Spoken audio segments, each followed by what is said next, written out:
అఖండమండలాకారం వ్యాప్తం ఏన చరాచరం తత్పదం దర్శితం ఏన తస్మై శ్రీ గురవే నమః. కుండలిని జ్యోతిష్యం అంటే యోగ, జాతక చక్ర మరియు కుండలిని శక్తి యొక్క కలయికను కుండలిని జ్యోతిష్యం అంటారు.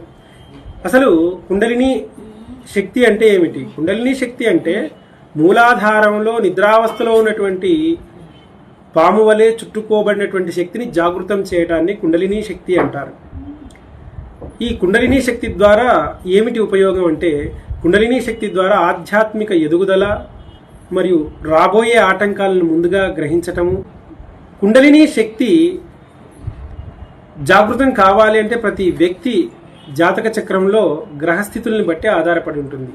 ఉదాహరణకు రాహువు, కేతువు, శని గ్రహాల యొక్క స్థితిని బట్టి ప్రతి వ్యక్తిలోని ఆధ్యాత్మిక ఆలోచనలు, యోగ సాధన వంటివి ఆధారపడి ఉంటాయి.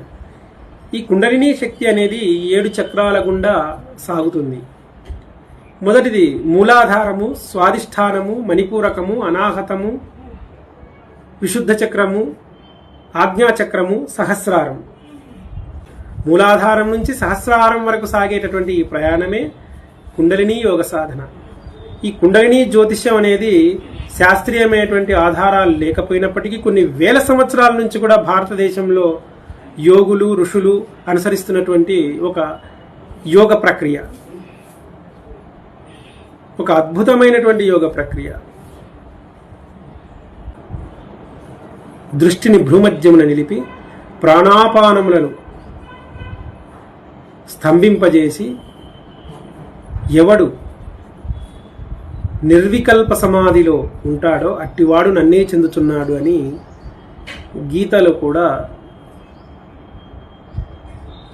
గీతాచార్యుడు చెప్పడం జరిగింది. ఏది ఏమైనప్పటికీ ఈ కుండలిని ప్రక్రియ అనేది సనాతన ధర్మంలో ఉండేటటువంటి ఒక అద్భుతమైనటువంటి ప్రక్రియ. ఇది అనుభవాల ద్వారా మాత్రమే అర్థమవుతుంది, కానీ దీన్ని ఒకరికి ఒకరు చెప్పుకోవటం ద్వారా రాదు. ఇప్పుడు తీపి అంటే ఎలా ఉంటుందంటే మనం దాన్ని టేస్ట్ చేస్తేనే తెలుస్తుంది. అదే రకంగా కుండలిని శక్తి అంటే ఏమిటంటే మనం సాధన చేస్తేనే దాని యొక్క అనుభవాన్ని, దాని యొక్క రుచిని, దాని యొక్క సారాన్ని మనం గ్రహించగలుగుతాం. ఓం తత్సత్. అఖండమండలాకారం వ్యాప్తం ఏన చరాచరం తత్పదం దర్శితం ఏన తస్మై శ్రీ గురవే నమః.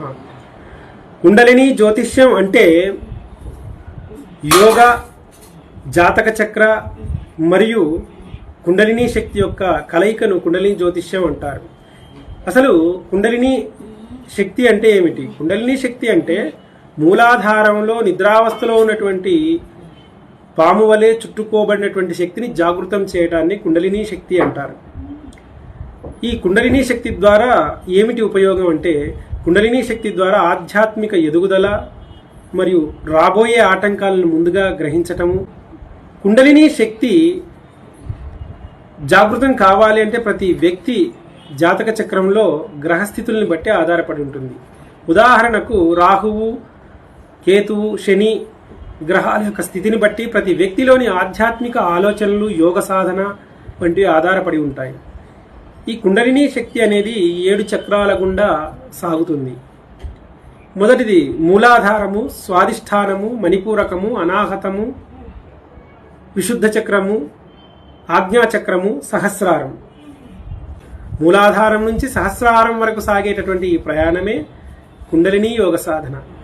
ఈ కుండలిని జ్యోతిష్యం అనేది శాస్త్రీయమైనటువంటి ఆధారాలు లేకపోయినప్పటికీ కొన్ని వేల సంవత్సరాల నుంచి కూడా భారతదేశంలో యోగులు, ఋషులు అనుసరిస్తున్నటువంటి ఒక యోగ ప్రక్రియ, ఒక అద్భుతమైనటువంటి యోగ ప్రక్రియ. దృష్టిని భ్రూమధ్యమున నిలిపి ప్రాణాపానములను